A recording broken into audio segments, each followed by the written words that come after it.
Después de haber pasado el primer examen de patología general.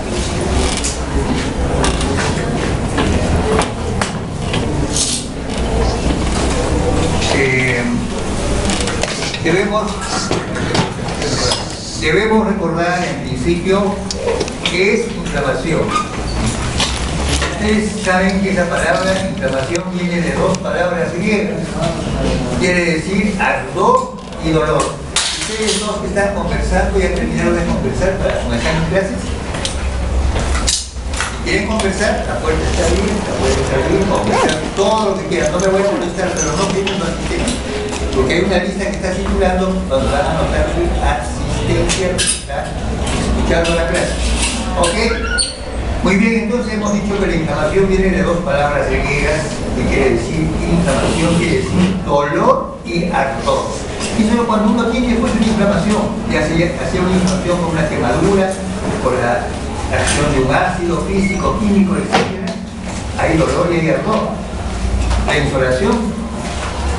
Bueno, entonces, luego, un famoso griego que se llama Celsus, describe los 4 signos cardinales de la inflamación. Tienen 4 signos cardinales de la inflamación. Ahí hay 4 y uno más que vamos a ver después. Los 4 signos de la inflamación, como ustedes están viendo, es una fotografía muy bonita. Ya tiene muchos años, porque esta la voy pasando en muchas promociones. No, así nada más no se encuentra una película como esta para explicar los 4 signos cardinales de la inflamación. El primero es el calor. Número 1, calor. Número 2, enrojecimiento. Número 3, eso viene a ser el tumor. Después vamos a explicar. Y luego sigue el dolor. Esos son los 4 signos cardinales que fueron escritos por Celsus, más o menos en el siglo de Cristo. Bueno, pasó un tiempo después de lo que Celsus describió estos 4 signos fundamentales de la inflamación, en que aparece Birkhoff. Y Birkhoff agrega la pérdida de la función. Entonces, con eso vienen a constituir 5 signos cardinales de la inflamación. ¿Ok? ¿Por qué se produce esa inflamación? Ahora viene esa pregunta. ¿Quién no sabe qué cosa es inflamación? Incluso hablando con cualquier persona de la calle, ¿sabe? Me ha inflamado la muela, se me ha inflamado la cara, se me ha inflamado inflamación. Ya sabemos qué significa, son dos palabras griegas. Pero en realidad la inflamación es una respuesta del organismo frente a qué? Frente a alguna noxa. ¿Qué noxa podría ser? Una noxa física, una noxa química, una noxa biológica, donde hay una serie de gérmenes, etcétera, etcétera. Yo voy a tratar de resumir lo mismo porque después ustedes amplían sus conocimientos y sus libros de consulta tienen que leer la bibliografía. Y hoy lo más importante, lo más así, diríamos, subrayo los elementos más importantes de cada parte del capítulo.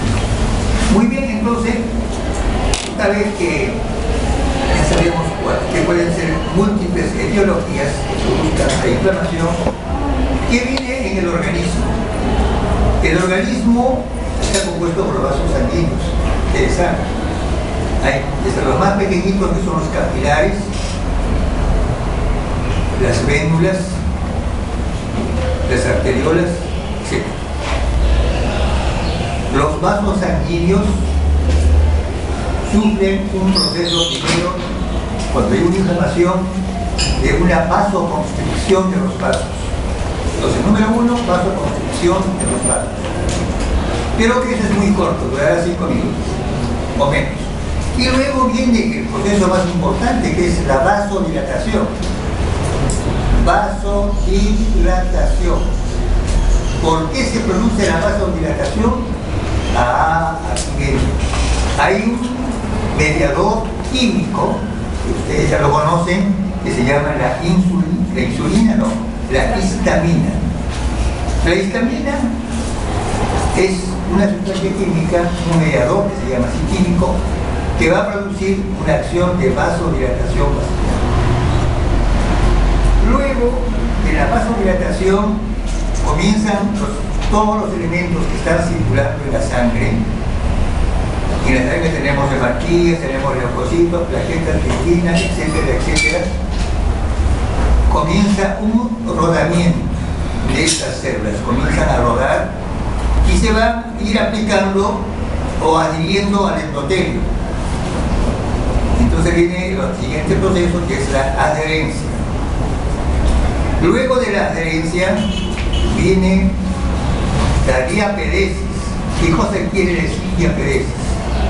Diapedesis quiere decir cuando los elementos de la sangre, en este caso el primer elemento de la sangre que se adhiere al endotelio y que va a pasar la pared de la arteriola o de la vénula de cualquiera de los vasos, es el leucocito mononuclear. Una vez que el leucocito se adhiere, comienza a pasar el endotelio. Pero ¿cómo va a pasar el endotelio? Aquí hay una cosa muy importante. Las células endoteliales están cerradas, pero con la vasodilatación se ha abierto un pequeño orificio por donde sale el plasma de la sangre. Y por consiguiente, por ese orificio, aprovecha el polímorfo nuclear y sale hacia el intersticio. Por otro lado, ya vemos que vamos a ver en un esquema, estoy haciendo primero una explicación para que vayan entendiendo, vamos a ver las figuras. Luego, en el intersticio, donde sale el plasma, ya están las bacterias esperando.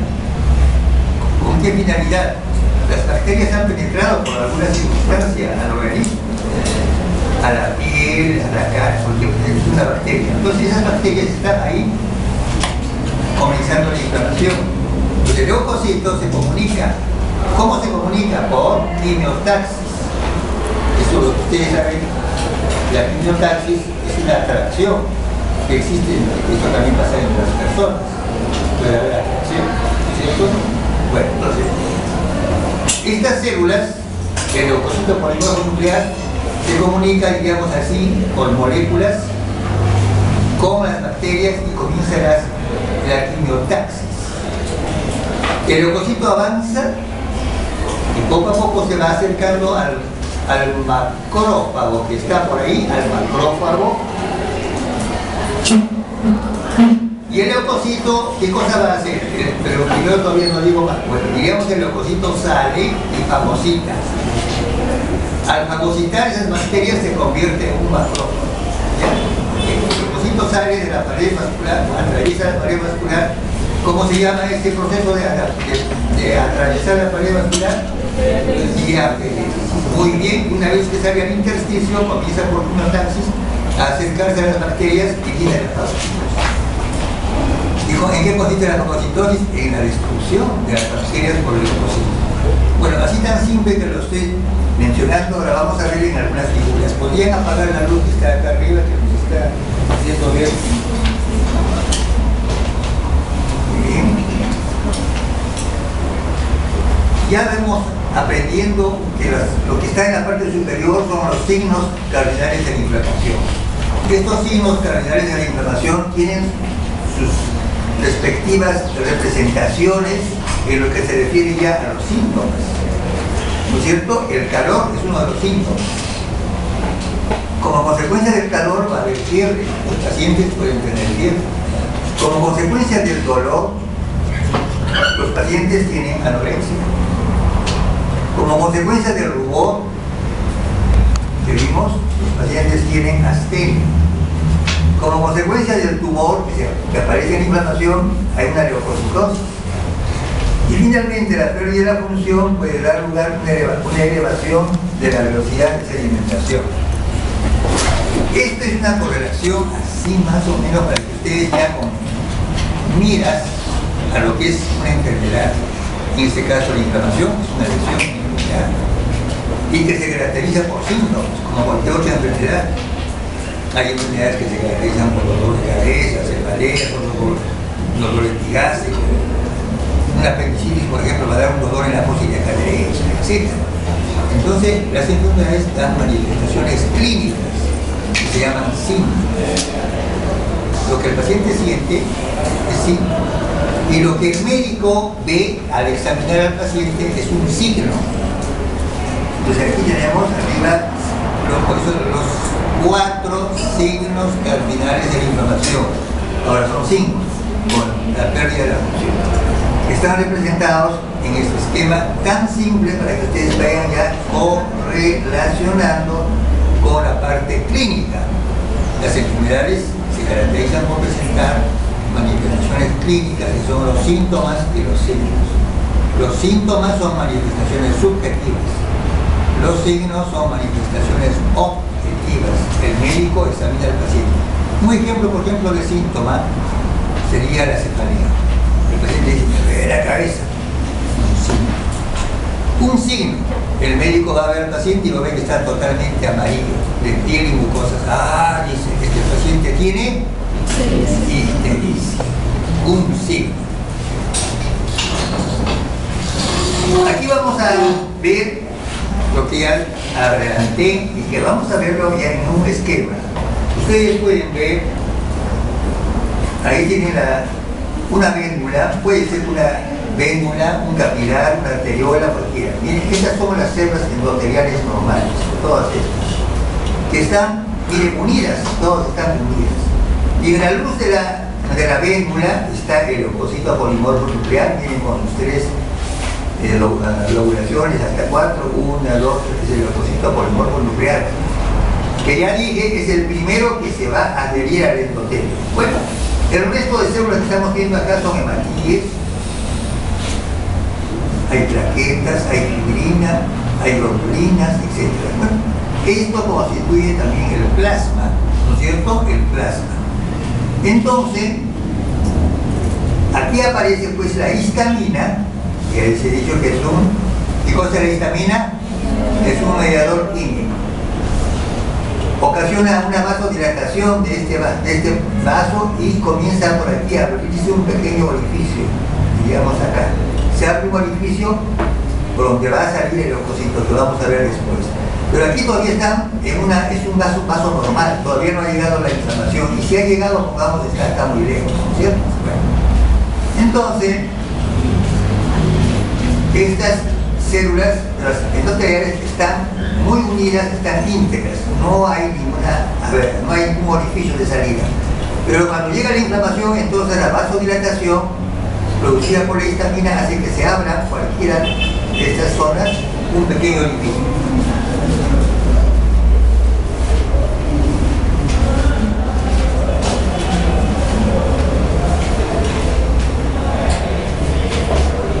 Y aquí vean ustedes cómo ya se abrió. Se separó la célula endotelial y hay un orificio donde están saliendo los elementos que estaban acá, miren. Pero el primero en que, ya les dije al comienzo que ustedes lo van a encontrar en los libros de consulta, que la inflamación hay primeramente una vasoconstricción, ¿no es cierto?, del vaso, que dura 5 minutos. Después viene la vasodilatación. Y luego viene la marginación. Todas estas células comienzan rodamiento, viene antes, comienzan a rodar, y luego se adhieren y se marginan en las células endoteliales. Y el primero en hacerlo es el leucocito. Miren cómo el leucocito manda un pseudópodo para poder salir y abrirse el camino por acá, y está ya en comunicación por quimiotaxis con estas bacterias que están por acá. Las bacterias le dicen, a ver, ven pues si puedes conmigo. Y entonces el leucocito sale, va y lo fagocita. Pero no sale uno leucocito, sino, como ustedes saben, en una infección hay leucocitosis. Van saliendo más leucocitos de la sangre, por eso cuando hacemos un recuento sanguíneo encontramos una leucocitosis. Puede ser conciliación a la izquierda, donde aparecen ya elementos más jóvenes de la médula ósea. Aquí ya vemos que el leucocito se está aproximando cada vez más a las bacterias para producir lo que ya conocemos con nombre de fagocitosis, para destruir. Pero los leucocitos que están acá ya comienzan otra vez a aumentarse y comienzan a salir una otra zona. Aquí vemos que ya el leucocito, miren, el leucocito ha fagocitado la bacteria, lo ha fagocitado. Pero tiene que haber ahora acá una serie de procesos en los cuales intervienen los mediadores químicos, que vamos a mencionar algunos, no todos porque son numerosísimos, intervienen en todos estos procesos de la inflamación. Entonces aquí las bacterias comienzan a ser fagocitadas, a destruirse por los lisosomas, etc. Y el leucocito comienza a reclutirlo y se va a producir después un macrófago que vamos a ver en otra cosa. Aquí está el leucocito saliendo, miren, se abrió por aquí el orificio, sale, viene acá, lo fagocita y ya está. Y vamos a ver ahora qué sucede después. Este es un esquema también para que ustedes vean, para que entiendan lo que había dicho. Primero hay una vasoconstricción muy cortita y después de la vasoconstricción viene la vasodilatación por la producción por histamina. Luego viene el rodamiento, se llama esto cuando se conocen así, comienzan a rodar todas las células de la sangre, y luego viene la marginación. Luego de la marginación viene la adhesión, miren cómo se adhieren al endotelio, y luego viene la inmigración o diaperesis, miren cómo salen las células por los orificios y van a ir hacia afuera, y el leucocito es el primero en salir para, ya hemos dicho, para ver a fagocitosis.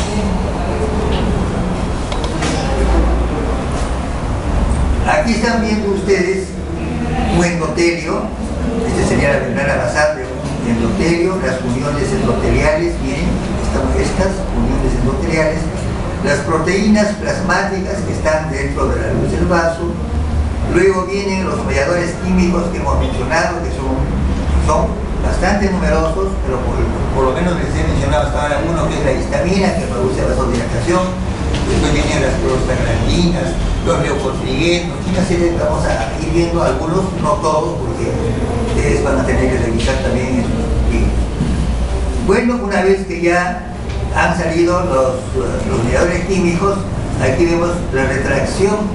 La retracción viene de los endotelios, y por aquí comienzan a salir las células hacia afuera. Eso ya lo hemos explicado. Entonces puede haber un escape vascular. Escape quiere decir cuando la salida salen esos elementos propios de la sangre hacia afuera, un escape, pero puede que ser vascular mediado. ¿Qué quiere decir mediado? Mediado por estas células que están aquí dentro de la luz vascular. Aquí vemos una palabrita que se llama exudado. ¿Qué cosa es el exudado? El exudado viene a ser el plasma que ha salido hacia el intersticio, ¿ok? El exudado es el plasma que sale al intersticio.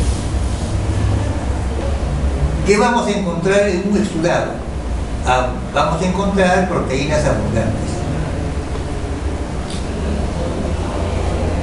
con un peso específico de 1030. Y otra palabrita que ustedes tienen que notar y que están en los libros es el trasudado. ¿Qué cosa es el trasudado? Es otro líquido que también sale, pero puede salir de los vasos linfáticos, etc., que tiene muy pocas proteínas. A comparación del exudado, que tiene abundantes proteínas, el trasudado tiene pocas proteínas. Y un peso específico de 1012. Muy bien. Una vez ya tenemos este esquema, vamos a ver qué viene a continuación. Esta es una fotografía que he tomado de un proceso inflamatorio agudo. Ahora, las inflamaciones pueden ser agudas o pueden ser crónicas. Algunos autores mencionan una subaguda, que es una intermedia entre la aguda y la crónica. Aquí aprovecho para explicarles, una inflamación aguda dura máximo 15 días. Si la inflamación ya pasó de los 15 días, ya no es aguda, sino es crónica. Y luego vamos a ver qué elementos son los que van a caracterizar o que van a estar presentes en la inflamación aguda y en la inflamación crónica para poder diagnosticarlos microscópicamente, como ustedes ahora van a ver en sus láminas en las prácticas de microscopía.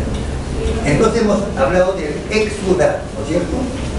El exudado hemos dicho que es pobre o rico en proteínas. Abundante es ese exudado. Miren, este es un exudado. Está lleno de leucocitos, todos estos son leucocitos. Y todo este líquido que está acá espagueti está conteniendo abundante cantidad de proteínas. En cambio, el transudado tiene muy pocas proteínas. Eso es lo que lo diferencia. En sus libros van a encontrar como 5 o 6 diferencias, pero yo estoy diciendo lo más importante de cada cosa. Esto lo podemos ver en un procedimiento inflamatorio agudo, en un exudado. Por ejemplo, en una apendicitis aguda. El apéndice, cuando uno lo examina al microscopio, ya una vez en la lámina, ya el tejido procesado, encontramos este exudado así, lleno de leucocitos proindustriales. Y por eso se llama una inflamación aguda exudativa. Ahora el exudado, ese exudado puede ser de aspecto claro, transparente, y se le llama exudado seroso. Por ejemplo, cuando uno se ha quemado la piel, se pone una ampolla, ¿no es cierto? Esa ampolla tiene un líquido blanquecino. Ese es un transudado seroso. Transudado seroso. Pero otras veces podemos encontrar que el transudado está lleno de fatigas. Y entonces le llamamos un transudado hemorrágico. Y otras veces el exudado está, como en este caso, miren, abundantes leucocitos, y que puede encontrarse un exudado purulento. Purulento viene de pus, por la presencia de estos, de esa gran cantidad de leucocitos. Muy bien. Otro elemento que está presente en el exudado es la fibrina. Y en sus láminas ustedes van a ver así lo que es. La fibrina se ve de ese color rosado, teñido por la hematoxina y eosina, y se pueden ver también los leucocitos que están por todas partes. Estas fibras que ven así rojizas corresponden a la fibrina y que caracteriza a un proceso inflamatorio agudo.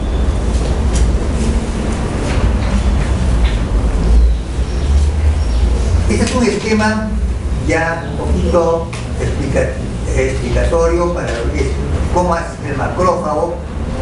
En este caso, por ejemplo, este es el cuerpo extraño que llega al leucocito. Este es el leucocito, ¿no es cierto? Este es el cuerpo extraño, está llegando y también por moléculas de adhesión se adhiere a la parte externa del leucocito. Una vez que ya se ha adherido y penetra, aquí en la segunda vemos que ya comienzan a aparecer estos puntitos amarillos que ven, son los lisosomas, que sirven también para producir la destrucción de este cuerpo extraño. Este es el cuerpo extraño que se adhiere al leucocito, va a penetrar, va a ser destruido por los lisosomas, y aquí vemos que ya está tratando de penetrar. Aquí en la C, miren, ya entró el cuerpo extraño al leucocito, y el leucocito va a comenzar a deglutirlo, a digerirlo mediante estos lisosomas, y eso es lo que se llama ya fagosoma, una fagocitosis. Aquí se veía mucho mejor todavía el fagosoma, y aquí se veía un residuo de lo que comenzó. Miren ustedes el cuerpo que era de ese tamaño, y aquí en el leucocito ya llegó a ser a su mínima expresión y que era un residuo de lo que era el cuerpo extraño por el leucocito. Esas son las características de la fagocitosis. Muy bien, hasta este momento hemos visto que la lesión tisular muestra una muerte celular, ¿no es cierto? Se produce una lesión tisular por cualquier agente biológico, bacterias, todo lo que hemos mencionado. Y esa lesión